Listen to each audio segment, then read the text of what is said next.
Hello friends, welcome to my channel kids study points. आज की यह वीडियो हिस्ट्री के ऊपर है और आज हम लोग मिडाइवल हिस्ट्री यानी कि मध्यकालीन भारत के इतिहास में मुगल साम्राज्य में बाबर के ऊपर कुछ बातें करने जा रहे हैं। वैसे देखा जाए तो मुगल साम्राज्य में 6 शासक हुए हैं: बाबर, हुमायूं, अकबर, जहांगीर, शाहजहां और औरंगजेब। बट यहाँ ध्यान देने वाली बात यह है कि आज ओनली बाबर के ऊपर टॉपिक है। तो चलिए वीडियो को स्टार्ट करते हैं। मुगल साम्राज्य में बाबर। मुगल वंश का संस्थापक बाबर था। बाबर एवं उत्तरवर्ती मुगल शासक तुर्क एवं सुन्नी मुसलमान थे।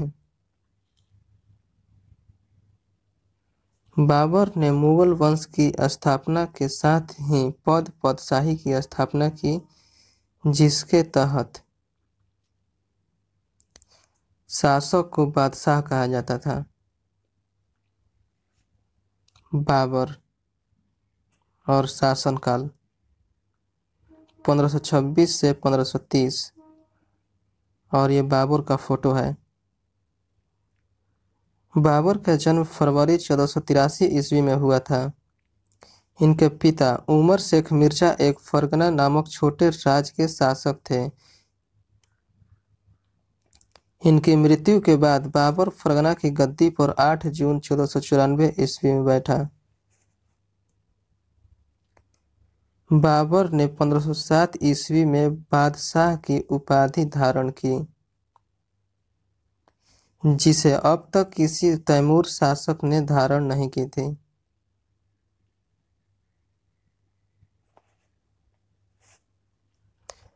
बाबर के 4 पुत्र थे: हुमायूं, कामरान, अस्करी और हिंदाल। बाबर ने भारत पर 5 बार आक्रमण किया। बाबर का भारत के विरुद्ध किया गया प्रथम अभियान 1519 ईस्वी में यूसुफजई के विरुद्ध था। इस अभियान में बाबर ने बाजौर और भेरा को अपने अधिकार में कर लिया था। और ये बाबर के पुत्र हैं मुगल शहजादे हुमायूं और ये मुगल शहजादे कामरान और मुगल शहजादे अस्करी और मुगल शहजादे हिंदाल। पानीपत के प्रथम युद्ध में बाबर ने पहली बार तुगलमा युद्ध नीति एवं तोपखाने का प्रयोग किया था। उस्ताद अली एवं मुस्ताफा बाबर के 2 प्रसिद्ध निशानेबाज थे, जिसने पानीपत के प्रथम युद्ध में भाग लिया था। बाबर द्वारा लड़े गए प्रमुख युद्ध वर्ष, पक्ष, परिणाम। पानीपत का प्रथम युद्ध 21 अप्रैल 1526 इब्राहिम लोदी और बाबर के बीच। इसमें बाबर विजयी हुआ।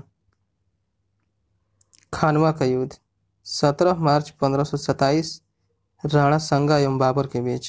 इसमें बाबर विजयी हुआ। चंदेरी का युद्ध 29 जनवरी 1528 मैदनी राय और बाबर के बीच। इसमें भी बाबर विजयी रहा। घाघरा का युद्ध 6 मई 1529 अफगान एवं बाबर के बीच। इसमें भी बाबर विजयी रहा। इब्राहिम लोदी मध्यकाल में लोदी वंश का प्रथम शासक था, जो युद्ध स्थल में ही मारा गया।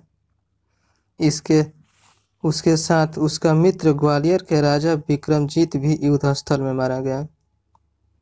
बाबर को अपनी उदारता के लिए कलंदर की उपाधि दी गई। खानवा के युद्ध में बाबर ने राणा संगा के खिलाफ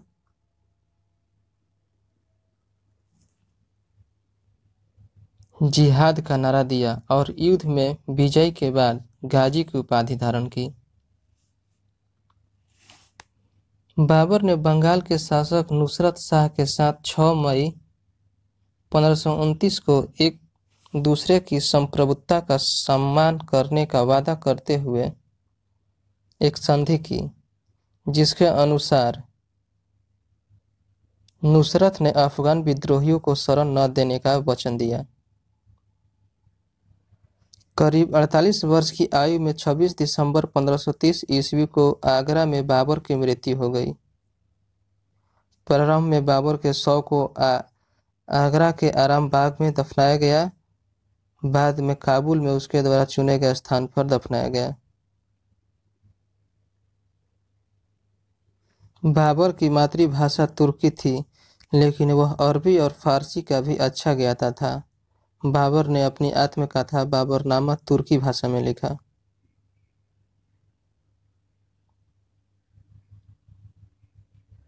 बाबरनामा का अनुवाद बाद में फारसी भाषा में अब्दुल रहीम खान खाना ने किया और बाबर का उत्तराधिकारी उसका पुत्र हुमायूं हुआ।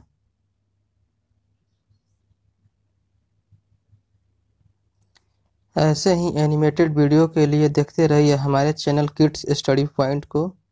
तो फिर मिलते हैं एक नए वीडियो में एक नए टॉपिक के साथ।